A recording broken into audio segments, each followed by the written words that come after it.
That happened really early for me. I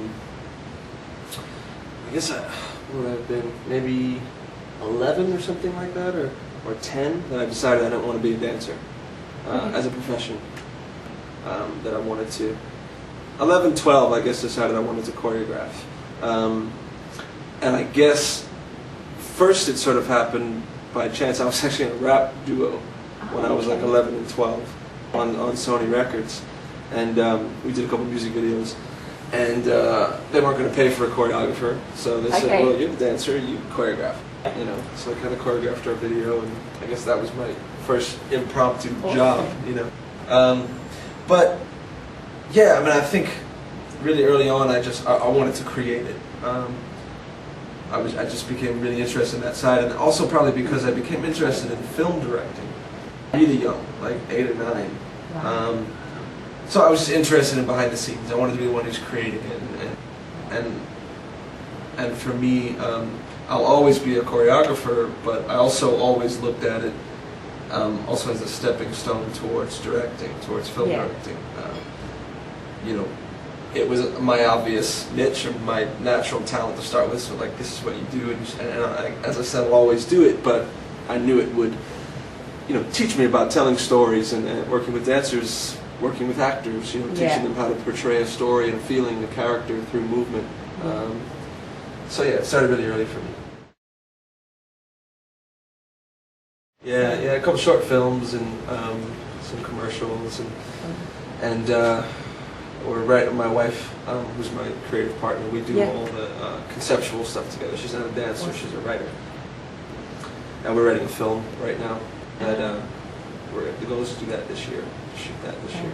Yeah, I mean, I guess, I don't know if I'd call it a dance film, but there's definitely dance in it. Man, I have no idea. Well, I mean, you know, I started doing Michael Jackson as a dancer. You know, that was all I ever did in the beginning. I was a Michael Jackson impersonator. And, you know, not much training in my lifetime, dance training. No classical training.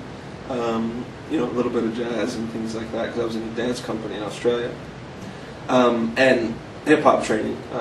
You know, I learned from a lot of the originators, Papa Taco, Pop and Pete, who created all the original styles from breaking and stuff.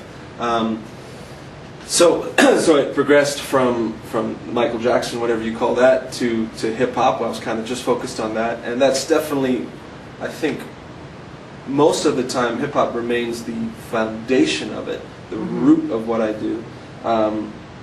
But it's gone to a whole nother place, and you know, I'm just interested in really every style possible, and you know, try and get my eyes on as much as possible, and take a little bit from everything and try and turn it into my own thing. So I try my hardest really to keep it away from classification. Yeah, I guess I constantly try and keep myself in an uncomfortable place as far as challenging myself and you know, really scaring myself that I'm not going to be able to pull off what I want to do, and I find that's when I end up, you know, doing the best work.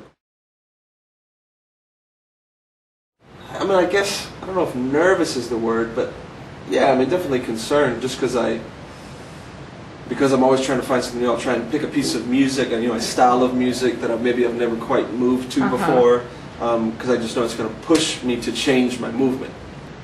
You dance to the same type of music all the time, you're going to dance the same way. So yeah, I try and keep myself a little frightened, a little on edge. You know? Yeah, it's interesting because our relationship didn't start that way at all. I mean, we didn't meet as a creative friendship. We met just as lovers. You know, that's what all it was about. And it just sort of naturally progressed. I mean, very quickly she became the opinion that I trusted the most, and the approval that I needed, you know what I mean, on my work. And then she had more and more opinions, and it just kind of gradually, she got more and more involved, and it just happened naturally. And it's great because she's not a dancer. You know, she's not a choreographer, so she comes from a different perspective. And, you know, being with me for the years that she has, she really gets dance and understands it, but still doesn't come at it, you know, story-wise and conceptual-wise, from a dancer's perspective. So we bring something different to the table.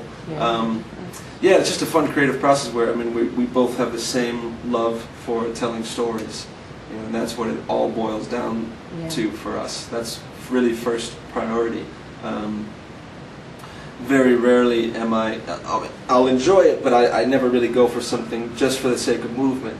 I always want to tell a story, whether it's really expensive or it's just a theme or a feeling, you know.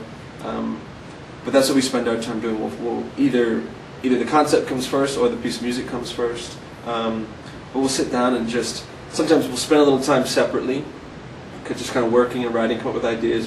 Say that we found a song, we'll just be listening to the song and seeing what it makes us feel, and then we'll just start springboarding stuff off of each other, and it's a lot of fun. You know, that kind of relationship could not work at all, and I think rarely does, you know, as far as a romantic relationship with a work relationship.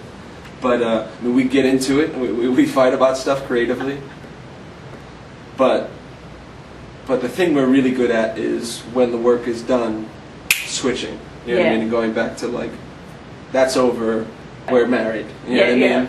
So I think that kind of keeps it really well balanced. She does. I mean, that's also a big thing for us as far as I think our relationship staying really good. Is that, you know, in this business you travel so much, and I'm sorry, like being away from your partner that much, is never a good thing, you know. Well, of course, if you want to be away from your partner that much, it's not a good thing. So that's all from the beginning. I've always said, even before we were working together, any trip, anything I did out of town, that was just part of the deal. It comes with me. That's you know, right. so we stay together. I mean, it goes back to that same concept of, you know, trying to keep myself challenged, and you know, I think you learn so much from every situation you're in, and as a choreographer, you learn so much from every different type of performer and dancer that you work with. You know, it's not about being a dictator; it's about being a collaborator.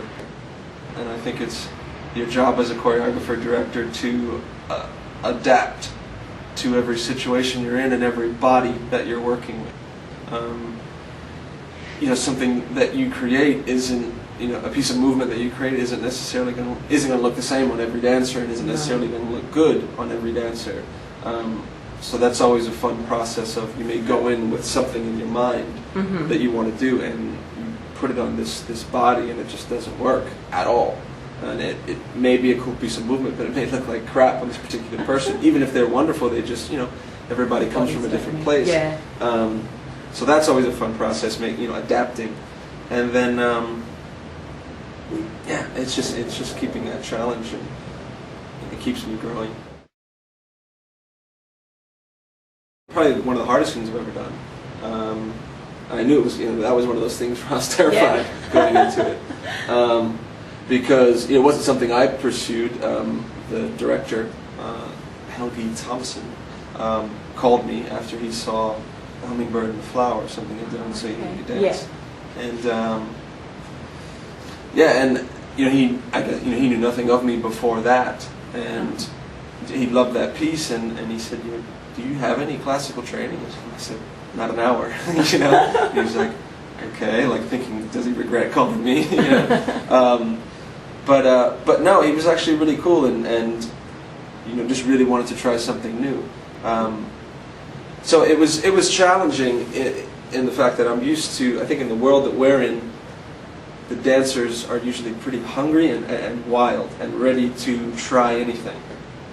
But when you step into the ballet world, they're a lot more conservative. At least this particular situation was, and tentative to try something new. They're not the kind of dancer. They're just like, yeah, I'll try it. I'll jump on his back. You know what I mean? They don't just throw themselves in. They're like, okay, really, they're timid and like they're going to kind of break. You know. So that was kind of tough, because I get in there and I start grabbing their bodies and no, put it here, and they're just like, I don't know what's going on. So it took a second, I think, to kind of. I mean, the dancers were really excited to try something new, but it was so new for them.